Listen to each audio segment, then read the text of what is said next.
നമസ്കാരം സാർ. ശ്രീജിത്ത് ശർമ്മ സാറാണ് ഇന്ന് നമ്മുടെ കൂടെ നമസ്തേ. ചേരുന്നത്. അദ്ദേഹം ഒരു 10 വർഷമായി full practice healing റൈക്കി grand master ടീച്ചറാണ് ഹീലിംഗ് പ്രാക്ടീസ് ചെയ്യുന്നത്. അദ്ദേഹവുമായിട്ട് നമ്മൾ നേരത്തെ ഒരു സെഷൻ ചെയ്തിരുന്നു. ആ സെഷൻ ന്യൂസ് ഇന്ത്യ മലയാളം പോയിന്റിന്റെ ചാനലിൽ ഉണ്ട്. അത് കാണാത്തവർ അത് കാണാനായിട്ട് ശ്രമിക്കുക. അതിൽ നമ്മുടെ ഹീലിംഗിനെ കുറിച്ചുള്ള ബേസിക് ആയിട്ടുള്ള കുറച്ച് കാര്യങ്ങൾ, അതായത് എന്താണ് ഈ ഹീലിംഗ്, റൈക്കി ഹീലിംഗ് ആയിരുന്നാലും പ്രാണിക് ഹീലിംഗ് ആയിരുന്നാലും ഇത് എന്താണ് എന്നുള്ളതിനെ കുറിച്ചുള്ള ഒരു വിഷയമാണ് ചർച്ച ചെയ്തത്. അപ്പൊ അദ്ദേഹത്തിന്റെ ഒരുപാട് കാര്യങ്ങൾ അദ്ദേഹം പറഞ്ഞിട്ടുണ്ടായിരുന്നു.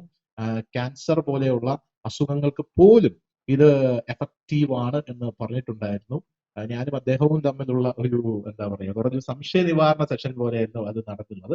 അതിൽ നിന്നെല്ലാം വ്യത്യസ്തമായിട്ട്, കാരണം അവിടെ നമ്മുടെ സംശയങ്ങളെല്ലാം നിവാകരിച്ചിട്ടുണ്ട്. അതിൽ നിന്നെല്ലാം വ്യത്യസ്തമായിട്ട് എനിക്ക് ഇപ്പോൾ ഇതിൽ നിന്ന് അറിയേണ്ട ഒരു സംഭവം സാർ, ഈ ഹീലിംഗ്, താങ്കളുടെ ഈ മേഖലയായിട്ടുള്ള ഈ ഹീലിംഗ് എന്ന് പറയുന്ന കലയെക്കുറിച്ച് എനിക്ക് അറിയേണ്ട ഒരു സാധനം എന്ന് പറഞ്ഞു കഴിഞ്ഞാൽ skill and training of practitioners ആണ്.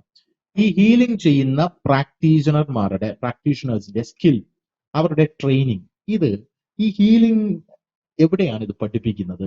ആരാണിത് പഠിപ്പിക്കുന്നത്? ഇതിന് എന്തെങ്കിലും കോഴ്സുകളുണ്ടോ? അങ്ങനെയാണെങ്കിൽ ഈ കോഴ്സ് എന്താണ്? ഇത് നമ്മുടെ സർക്കാർ അംഗീകരിച്ചിട്ടുണ്ടോ? അല്ലെങ്കിൽ നിങ്ങൾ എവിടെയെങ്കിലും പോയി, ഇപ്പൊ സാർ കഴിഞ്ഞ വീഡിയോയിൽ പറഞ്ഞത് ദീക്ഷ മേടിക്കണം, എനിക്ക് എന്റെ ഗുരുവുണ്ട്, ടിബറ്റിലാണ് എന്നൊക്കെ പറഞ്ഞു, അവിടെ പോയി നിങ്ങൾ ഒരു സുപ്രഭാതത്തിൽ ഇത് പഠിച്ച് നമ്മുടെ നാട്ടിലേക്ക് വന്ന് ഇത് ചെയ്യുന്ന ഒരു സാധനമാണോ? അങ്ങനെയാണെങ്കിൽ ഇതിന്റെ ഓത്തന്റിസിറ്റി എന്താണ്, ഇതിന്റെ എഫക്റ്റീവ്നെസ് എന്താണ് എന്നതിനെ കുറിച്ച് എനിക്ക് അറിയാനായിട്ട് താല്പര്യം. ആദ്യമായിട്ട് ഞാൻ ഒരു കാര്യം കറക്റ്റ് ചെയ്യണം. എന്റെ ഗുരുനാഥന്റെ ഗുരുനാഥനാണ് ടിബറ്റിലുള്ളത്. അദ്ദേഹത്തിന്റെ ഗുരുനാഥൻ ശ്രീകൃഷ്ണജി അഘോരി വാരണാസിയിലാണ്. അഘോരിയാണ് അദ്ദേഹം. അദ്ദേഹത്തിന്റെ ശിഷ്യനാണ് എന്റെ ഗുരുനാഥൻ. അതൊന്ന്. എന്നെ റേക്കി പഠിപ്പിച്ചത് ഡോക്ടർ ഗോപാലകൃഷ്ണൻ സാറാണ്. കൽക്കട്ടയില് ഇപ്പൊ ആ ഒരു സിസ്റ്റം ഉണ്ടോന്ന് അറിയത്തില്ല. കൽക്കട്ടയിൽ പണ്ടുണ്ടായിരുന്നു ഈ എന്താ പറയുന്നത്, ഡിവൈൻ ഹീലിംഗിന് അല്ലെങ്കിൽ ഓൾട്ടർനേറ്റ് സയൻസ് മെഡിസിൻ എന്ന് പറഞ്ഞിട്ടുള്ള ഒരു ഇതിന് ഡോക്ടറേറ്റ് കൊടുക്കുന്ന ഒരു സംഗതി ഉണ്ടായിരുന്നു. ഇപ്പോഴല്ല, വളരെ കാലങ്ങൾക്ക് മുമ്പാണ്. അവിടെ നിന്നാണ് എന്റെ ഗുരുനാഥന്, അതായത് എന്നെ റേക്കി പഠിപ്പിച്ച ഗോപാലകൃഷ്ണൻ സാറിന് ഡോക്ടർ എന്നുള്ള പട്ടം ചാർത്തി കിട്ടിയത്. അദ്ദേഹത്തിന്റെ തീസിസ് സമർപ്പിച്ച് ഡോക്ടറേറ്റ് എടുത്താണ് അദ്ദേഹം. അംഗീകരിച്ച ഒരു കാലഘട്ടത്തിലുണ്ടായിരുന്നു.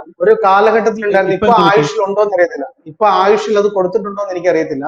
പക്ഷെ ഒരു കാലഘട്ടത്തില് ഈ ഓൾട്ടർനേറ്റ് മെഡിസിൻ എന്ന് പറയുന്ന ഒരു വിഭാഗത്തില് ഈ ഹീലിംഗ് ടെക്നിക്സിനെ, അക്യുപങ്ചർ പോലുള്ള ടെക്നിക്സ് ഉണ്ടല്ലോ, പ്രാണിക് ഹീലിംഗ്, റൈക്കി, ഇതുപോലുള്ളതിനെ കുറെ ഇതിനെ നമ്മള് ലിസ്റ്റഡ് ആയിരുന്നു. പക്ഷെ ഇപ്പൊ ഒരുപാട് ആൾക്കാർ പല ഹീലിങ്ങുകളും കൊണ്ടുവരുന്നുണ്ട്. അതുകൊണ്ട് തന്നെ അപ്പോ എനിക്ക് ഇതിൽ നിന്ന് വ്യക്തമാകുന്നത് നമ്മുടെ സർക്കാർ ഇത് അംഗീകരിച്ചിട്ടുണ്ടോ ഇല്ലയോ എന്ന് താങ്കൾക്ക് അറിയില്ല. ഇപ്പൊ പണ്ട് അംഗീകരിച്ചിരുന്നു, ഇപ്പൊ അംഗീകരിച്ചിട്ടുണ്ടോ എന്ന് അറിയില്ല. അങ്ങനെയാണെങ്കിൽ ഒരു എഫക്റ്റീവ് ആയിട്ടുള്ള ഒരു പ്രാണിക് ഹീലറിനെ, ഈ ഹീലിംഗ് എന്ന് പറയുന്ന ഈ കലയെ യഥാർത്ഥത്തിൽ അതിന്റെ പരിപൂർണതയിൽ ചെയ്യുന്ന ഒരാളെയും അങ്ങനെ ചെയ്യാത്ത ആളെയും നമ്മൾ എങ്ങനെ കണ്ടുപിടിക്കും? ഇല്ല, ഇതിലൊരു കാര്യം കൂടെ, ആയുഷിൽ ഇതിനൊരു അംഗീകാരം ഉണ്ടെന്നുള്ളതാണ് എനിക്ക് അറിയാവുന്നത്. പക്ഷേ അതിനെക്കുറിച്ച് പൂർണ്ണമായിട്ടുള്ള ഒരു അറിവ് ഞാൻ വേണേൽ എടുത്തു തരാം. അടുത്ത നമ്മുടെ ഏതെങ്കിലും ഒരു സെഷനിൽ ഞാൻ അതിനെ കുറിച്ചുള്ള ഒരു ഞാൻ എന്റെ സീനിയേഴ്സുമായിട്ടൊന്ന് സംസാരിച്ചതിന് ശേഷം ഞാൻ അത് എടുത്തു തരാം. കാരണം ഞാൻ അങ്ങനെ ഒരു ഇതിലോട്ട് പോയിട്ടില്ലാത്തതുകൊണ്ടാണ് അത് അറിയാത്തത്. പിന്നെ എന്റെ ഇപ്പോൾ ഞാൻ ചെയ്യുന്ന വളരെ വളരെ ഇതായിട്ട്, അതായത് പല ഇതിലും നമ്മൾ ഹീൽ ചെയ്യുമ്പോൾ അതിനൊരു ഭയങ്കരമായിട്ടൊരു ടൈം എടുക്കും. പക്ഷെ ഇപ്പോൾ ചെയ്യുന്ന ഹീലിംഗിൽ ഒരാളുടെ ഒരു ചക്ര ക്ലിയറൻസ് ഒക്കെ ബാലൻസിങ് ഒക്കെ ചെയ്യണമെങ്കിൽ അത് 3 to 4 to 5 minutes അല്ലെ മാക്സിമം 10 minutes. അപ്പം കോഴ്സുകൾ ഇല്ല എന്നല്ല, കോഴ്സുകളുണ്ട്. പിന്നെ ചോദ്യത്തിന് താങ്കൾ ഇപ്പോഴും മറുപടി തന്നില്ല. എഫക്റ്റീവ് ആയിട്ടുള്ള ഒരു ഹീലറിനെ നമ്മൾ എങ്ങനെ ഐഡന്റിഫൈ ചെയ്യും?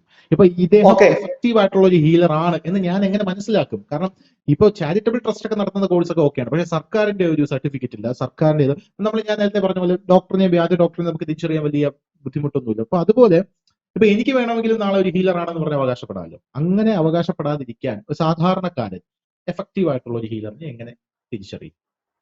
അത് തിരിച്ചറിയാൻ പറ്റും. അതായത് ആ ഒരു ഹീലർ എപ്പോഴും എന്താ പറയുന്നത്, നമ്മൾ അറിയുന്നതെന്ന് പറഞ്ഞാൽ ഇതാണ്, ഓരോരുത്തരും മറ്റുള്ളവരോട് പറയുന്നതിലൂടെയാണ് നമ്മളെ അറിയപ്പെടുന്നത്. അല്ലാണ്ട് ഞാനൊരു വലിയ പോസ്റ്ററൊക്കെ അടിച്ച് ഞാൻ ഹീലർ ആണെന്ന് പറഞ്ഞിട്ട് ഞാൻ നടന്നു കഴിഞ്ഞാൽ ചിലപ്പോൾ ഒരു പക്ഷെ ക്ലിക്ക് ആവില്ല. പക്ഷെ ഇപ്പൊ അങ്ങിപ്പോ പറയാണ്, ഞാൻ ഇന്നയാളുടെ അടുത്ത് പോയിരുന്നു ബൈ ചാൻസ്, അവിടെ ചെന്നു, അദ്ദേഹം എനിക്കൊരു കാര്യം ചെയ്തു തന്നു, അത് ഭയങ്കര സക്സസ് ആയി, നിങ്ങളൊന്ന് പോയി നോക്കൂ എന്ന് പറയുമ്പോ എനിക്കൊരു ഗുണം കിട്ടിയിട്ടാണല്ലോ ഞാൻ ഒരാളോട് തന്നെ ഞാൻ ഒരാളെ പറ്റി പറയുന്നത്.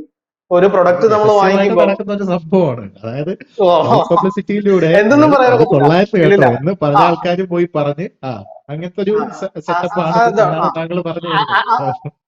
ആ, അതല്ലാണ്ട് തന്നെ ഇഷ്ടം പോലെ റേക്കി ഒക്കെ ചെയ്യുന്ന പ്രാണി ഹീലിംഗ് ചെയ്യുന്നവരൊക്കെ ഇപ്പൊ നമ്മള് ഇതിലൊക്കെ നോക്കിക്കഴിഞ്ഞാല് യൂട്യൂബിലൊക്കെ നോക്കിക്കഴിഞ്ഞാൽ അവരുടെ ഒക്കെ ഇഷ്ടം പോലെ ഇന്റർവ്യൂസ് കാണാം. അപ്പൊ അത് ആ, ഒരു സംഗതി അങ്ങനെ രഹസ്യമായിട്ട് ചെയ്യുന്നതാണെങ്കിൽ അങ്ങനെ ചെയ്യൂ. ഉം. ഇന്നിപ്പോ എന്താ ഇല്ലാത്തത്? ഇന്നിപ്പോ സോഷ്യൽ മീഡിയ എന്ന് പറയുന്നത് അല്ല, ഞാൻ വളർത്തുന്നു ചോദിക്കുന്നത് അതല്ല. ഇപ്പൊ താങ്കൾ പറഞ്ഞു പരസ്യം അടിച്ച് പബ്ലിഷ് ചെയ്യേണ്ട ആവശ്യമില്ല എന്ന് പറഞ്ഞു. ഇവിടെയുള്ള സകല ആശുപത്രികളും അവർക്ക് വേണ്ടി പരസ്യം കൊടുക്കുന്നുണ്ട്. എന്ന് അങ്ങനെ പല കാര്യങ്ങളും ചെയ്യുന്നുണ്ട്. ആശുപത്രിക്ക് പരസ്യം കൊടുക്കും. ഇന്ന ഡോക്ടർ അവിടെ ഉണ്ട് എന്ന് പറഞ്ഞ് പല പരസ്യങ്ങൾ വരാറുണ്ട്. ഞങ്ങൾ ഹാർട്ടിന്റെ സ്പെഷ്യലിസ്റ്റുകളാണ്, കാർഡിയോളജി, പൾമണോളജി, നെഫ്രോളജി, എല്ലാത്തിലും ഞങ്ങൾ സ്പെഷ്യലിസ്റ്റുകളാണ് എന്ന് അവരെല്ലാം പറയുന്നുണ്ട്. അവർക്കത് വളരെ എന്താ പറയുക, ഒരു കോൺഫിഡൻസോടുകൂടി പറയാനുള്ള ഒരു ബാക്കപ്പ് ഉണ്ട് എന്നുള്ളതാണ്. കാരണം അവർക്ക് കൃത്യമായിട്ടുള്ള സർക്കാരിന്റെ അംഗീകാരങ്ങളുണ്ട്, പല കാര്യങ്ങളുണ്ട്. അതില്ലാത്തത് കൊണ്ടാണോ നിങ്ങൾ ഇങ്ങനെ പരസ്യം കൊടുക്കാതെ, നിങ്ങൾ ഇങ്ങനെ ഇത് ചെയ്യാതെ ഹീല് ചെയ്തു, ഓക്കെ ഫൈൻ, റെഡിയായി. അപ്പോ അയാള് ഹീല് അതിന്റെ ഗുണം കിട്ടിയ ആള് ചെന്നിട്ട് പറയുകയാണ് ഇന്ന ഒരാൾ ഒരു സ്ഥലത്തുണ്ട് കേട്ടോ. ഇതൊക്കെ നമ്മൾ സ്ഥിരം കേൾക്കുന്ന ഒരു സംഭവമാണ്. എനിക്ക് പല അസുഖങ്ങൾ വരുമ്പോഴും പറയാറുണ്ട്, ഇന്ന സ്ഥലത്ത് എത്തിച്ചാൽ അവിടെ ഒരു വൈദ്യനുണ്ട്, ആ പുള്ളിക്കാരൻ കിടിലമായിട്ടത് ക്യൂർ ചെയ്ത് തരും എന്ന് നമ്മൾ കേട്ടിട്ടുണ്ട്. അപ്പോൾ ആ ഒരു കോൺഫിഡൻസ് എന്തുകൊണ്ടാണ് ഹീലർമാർക്ക് ഇല്ലാത്തത്? നിങ്ങൾ അത്രയ്ക്ക് ഈ കലയിൽ അതിഗംഭീരമായിട്ടുള്ള ക്യാൻസറിനെ പോലും ക്യൂർ ചെയ്യാൻ പറ്റുന്ന ഒരു കലയാണെങ്കിൽ ആ ഒരു കോൺഫിഡൻസ് നിങ്ങൾക്ക് ഇല്ലാത്തതുകൊണ്ടാണ്. അതായത് ഒരു സോഷ്യൽ മീഡിയയിൽ ഒരു പരസ്യം കൊടുക്കുക, അല്ലാതെ ഒരു കൃത്യമായിട്ടുള്ള ഒരു ലേബല് നിങ്ങൾക്ക് ചെയ്യുക, നിങ്ങൾക്ക് എന്താ സർക്കാരിന്റെ കയ്യിൽ നിന്നൊരു ആം, ഒരു കൃത്യമായിട്ടുള്ള അംഗീകാരത്തിന് വേണ്ടിയുള്ള സംഭവങ്ങൾ മേടിച്ചെടുക്കുക എന്നുള്ള ആ ഒരു കോൺഫിഡൻസ് നിങ്ങൾക്ക് എന്തുകൊണ്ടാണ് ഇല്ലാത്തത് എന്നുള്ളതാണ് എന്റെ ചോദ്യത്തിന്റെ ക്രക്സ് എന്ന് അല്ല പറയുന്നത്. ഇതിന്റെ സമാനമായിട്ടുള്ള മനസ്സിലായി. കാര്യമായിട്ട് ഞാൻ വേറൊരു ചോദ്യം കൂടെ ചോദിക്കാം. ഇപ്പൊ ജ്യോത്സ്യന്മാർ, നമ്മുടെ നാട്ടിലെ ജ്യോത്സ്യന്മാർ, ഞാൻ പല ജ്യോത്സ്യന്മാരോട് സംസാരിക്കുമ്പോൾ ചില ജെനുവിൻ ആയിട്ടുള്ള ജ്യോത്സ്യന്മാർ, അവരുടെ സംസാരം കേട്ടിട്ടാണ് ഞാനിത് പറയുന്നത്. അവർ പറയുന്നുണ്ട്, ഞാനൊരു ഗണപതി ഹോമത്തിന് ഇത്ര രൂപ വാങ്ങിക്കും, പക്ഷെ വേറൊരാൾ ഒരു സ്ഥലത്ത് ചെല്ലുമ്പോൾ ആ ഗണപതി ഹോമത്തിന് വാങ്ങിക്കുന്നത് ചിലപ്പോൾ 1,00,000 രൂപയായിരിക്കും. ഞാനത് വളരെ വില കുറച്ച്, പിതൃഹോമം, അതായത് എന്റെ അച്ഛൻ മരിച്ചുപോയി, അച്ഛനെ പിടിച്ചു കൊണ്ടുവന്ന് ആവാഹിച്ച് തളച്ചിരുത്തം, അങ്ങനെ തളച്ചിരുത്താനായിട്ട് ഞാൻ മേടിക്കുന്ന തുക 1,500 രൂപയാണ്. പക്ഷെ മറ്റവൻ മേടിക്കുന്ന തുക എന്ന് പറഞ്ഞാല് 1,00,000 രൂപയാണ്. അപ്പൊ എന്റെ കയ്യിൽ അവ പാറ്റ ഇടുകയില്ലേ? അതുകൊണ്ട് ഞാനൊരു കാര്യം ചെയ്യാൻ തീരുമാനിച്ചു. ഞാനിത് ഈ ജ്യോത്സ്യന്മാരുടെ, പണ്ഡിതന്മാരുടെ മറ്റേ സംഭവത്തിൽ ഉന്നയിച്ചിട്ടുണ്ട്, ഓർഗനൈസേഷനിൽ ഉന്നയിച്ചിട്ടുണ്ട്. നിങ്ങൾ ഇത് മര്യാദയ്ക്ക് നിർത്തണം, എല്ലാവരുടെയും വിലകൾ ഏകീകരിക്കുക. ഇപ്പൊ ഒരു മുടിവെട്ട് കടയിൽ പോയാൽ പോലും നമ്മൾ എല്ലാ മുടിവെട്ട് കടയിലും ഒരു വിലയാണല്ലോ, മുടിവെട്ടാനും ഷേവ് ചെയ്യാനും 200 രൂപ.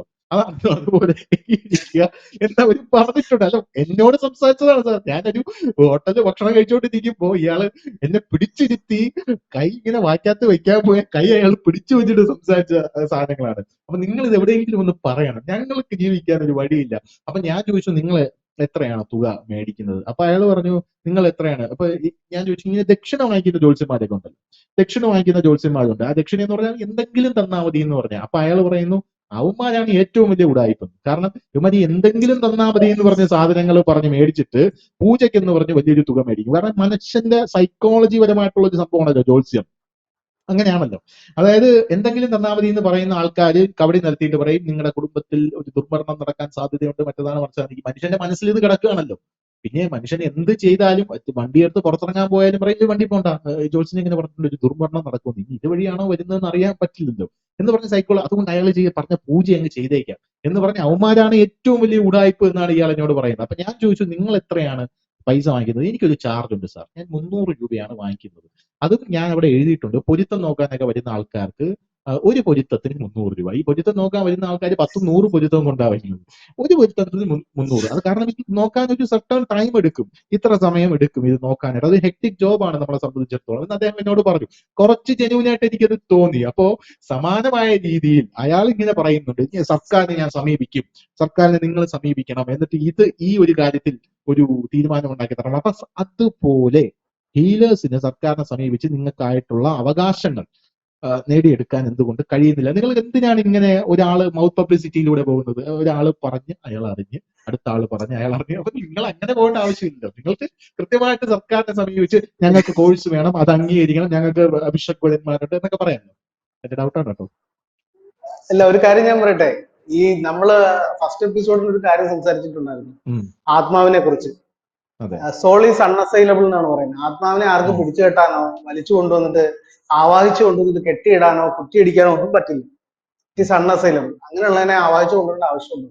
അതല്ല സംഭവം. അതെന്ന് പറഞ്ഞതിൽ അത് വേറൊരു ഇതിൽ നമുക്ക് പോകാം. നമ്മുടെ പഞ്ചമഹാപ്രാണനുകൾ, പഞ്ചപ്രാണനുകളെയും പഞ്ചകോശങ്ങളുണ്ട്, അന്നമയ പ്രാണമയ മനോമയ കോശങ്ങൾ. ഇതിലെ ഒരു സംഗതിയാണത്. അതിനെയാണ് ഈ ഇത് ചെയ്യുന്നത്. എന്നിട്ട് അതിനെ കൊണ്ടൊന്നും എവിടെയും കെട്ടിയിടേണ്ട ആവശ്യമില്ല. അതിനെ സൂര്യമണ്ഡലത്തിലേക്ക് ലയിപ്പിക്കുക എന്നുള്ളതാണ് ചെയ്യുന്നത്. പിന്നെ ഈ ടിക്കറ്റ് വെച്ച് ആളെ കെട്ടുന്ന ജ്യോത്സ്യന്മാരെ പോലുള്ള ആൾക്കാരാണ് ഓരോന്നിനും കൃത്യമായിട്ട് ഇതൊക്കെ എഴുതി വെച്ചിട്ട് ചെയ്യുന്നത്. അതൊന്നും അല്ല. ജ്യോത്സ്യം എന്ന് പറഞ്ഞാൽ വളരെ ഡിവൈൻ ആയിട്ടുള്ള ഒരു സംഗതിയാണ്. വളരെ ഡിവൈൻ ആണ്, വളരെ ശാസ്ത്രമാണത്. ജ്യോതി ശാസ്ത്രം എന്ന് തന്നെയാണ് അതിനെ പറയേണ്ടത്. വരാഹമീരൻ എഴുതിയിട്ടുള്ള വലിയൊരു ശാസ്ത്രശാഖ തന്നെയാണ് അദ്ദേഹത്തിലൂടെ വന്നിട്ടുണ്ടെന്നുള്ളൂ. എത്രയോ നൂറ്റാണ്ടുകൾക്ക് മുമ്പ്, എത്രയോ മന്വന്തരങ്ങൾക്ക് മുമ്പ് ജ്യോതിഷം ഉണ്ടായിട്ടുണ്ട്. അപ്പൊ അതല്ല ഇതിനകത്ത് ഇദ്ദേഹം പറഞ്ഞ പോലെ ഇപ്പൊ ഞാനൊരു ചോദ്യം ചോദിച്ചോട്ടെ. ഒരു ജ്യോത്സ്യന് എന്തിനാ ഗണപതി ഹോമം ചെയ്യുന്നത്? ഒരു ജ്യോത്സ്യന് ഗണപതി ഹോമം ചെയ്യേണ്ട ആവശ്യമുണ്ടോ? ഇല്ലല്ലോ. അപ്പം ഞാൻ തന്നെ ടിക്കറ്റ് വെച്ച് ആളെ കയറ്റണം, ഞാൻ തന്നെ സ്ക്രീൻ പ്ലേ നടത്തണം, ഞാൻ തന്നെ ഡയലോഗ് എഴുതണം, ഞാൻ തന്നെ ഡയറക്റ്റ് ചെയ്യണം, ഞാൻ തന്നെ അഭിനയിക്കുകയും ചെയ്യണം. Nobody should be there. അങ്ങനെയുള്ള ഒരു സൂപ്പർ പവർ ആയിട്ടുള്ള ആൾക്കാരാണ് അങ്ങനെ പറയുന്നത്. ഒരു ജ്യോത്സ്യന് കാര്യങ്ങൾ പറഞ്ഞു കൊടുത്താൽ മാത്രം മതി. അദ്ദേഹം ആരെന്ന് വെച്ചാൽ നിങ്ങളുടെ പ്രശ്നം ഇതാണ്, നിങ്ങൾ അതിന് വേണ്ട പരിഹാരങ്ങൾ ഇത് ചെയ്യും എന്ന് പറഞ്ഞ് എഴുതി കൊടുത്തു കഴിഞ്ഞാൽ എഴുതി കൊടുക്കുക. അതിന്റെ പിന്നാലെ പോകാനോ അത് അദ്ദേഹം ചെയ്തിട്ടുണ്ടോ ഇല്ലയോ എന്ന് ചോദിക്കേണ്ട അവകാശമില്ല, ആവശ്യമില്ല. കാരണം എന്ന് പറഞ്ഞാല് അങ്ങനെ ചെയ്യുമ്പോൾ അയാൾ ലയിക്കുകയാണ് ചെയ്യുന്നത്. അപ്പൊ അയാളുടെ പ്രശ്നങ്ങൾ അതോടെ തീർന്നോളൂ. അയാളുടെ പ്രശ്നങ്ങൾ ഡയറക്റ്റ് പോകുന്നു. സംഭവത്തിന്റെ മനസ്സിലായോ? അതായത് ഒരു ദുരിതം ഉണ്ടാകുമ്പോഴാണല്ലോ ഒരാളെ വന്ന് കാണുന്നത്. ആ ദുരിതം കേട്ടതിന് ശേഷം എഴുതി കൊടുത്തിട്ട് അയാൾ തരുന്ന ഒരു ദക്ഷിണ തന്നു, സന്തോഷം, അങ്ങ് പൊയ്ക്കോളൂ, അങ്ങ് ഇത് ചെയ്താൽ മതി എന്ന് പറഞ്ഞിട്ട് ആളെ പറഞ്ഞു വിടുന്നു. ആള് പോയി ചെയ്യുന്നു, ആൾക്ക് സന്തോഷമാവുന്നു. അവിടെ അയാള് സന്തോഷത്തോടുകൂടി ഇന്ന ആൾ എനിക്കത് പറഞ്ഞു തന്നപ്പോ അത് എന്റെ കുറച്ച് ബുദ്ധിമുട്ട് മാറി ചെയ്യുമ്പോൾ നമ്മുടെ കാർമിക് ഇതിൽ നമുക്കൊരു പ്ലസ് കിട്ടും. അല്ലാണ്ട് ഞാൻ തന്നെ ഹോമം ചെയ്തു തരാം, ഞാൻ തന്നെ ബാക്കിയുള്ള കാര്യങ്ങളെല്ലാം ചെയ്തു തരാം എന്ന് പറയുന്നതിനോട് എനിക്ക് താല്പര്യമില്ല. പിന്നെ രണ്ടാമത്തെ കാര്യം,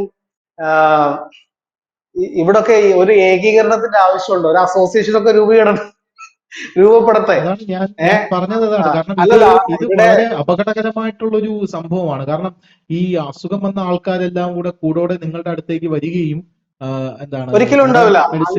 മോഡേൺ മെഡിസിനെ വിശ്വസിക്കാതെയും വരുന്ന ഒരു സാഹചര്യമുണ്ട്. ഇപ്പൊ ഞാൻ പറയട്ടെ, അങ്ങനെ ഒരു സാഹചര്യം സപ്പോസ് ഉണ്ടായി കഴിഞ്ഞാൽ അപ്പൊ നമുക്കത് നമ്മളൊരു ഒരു ജനാധിപത്യ രാജ്യത്താണല്ലോ ജീവിക്കുന്നത്. അപ്പോൾ നമുക്ക് നമ്മുടേതായിട്ടുള്ള കൃത്യമായിട്ടുള്ള നോംസ് ആൻഡ് കണ്ടീഷൻസ് എല്ലാ കാര്യത്തിലും നമുക്കുണ്ട്.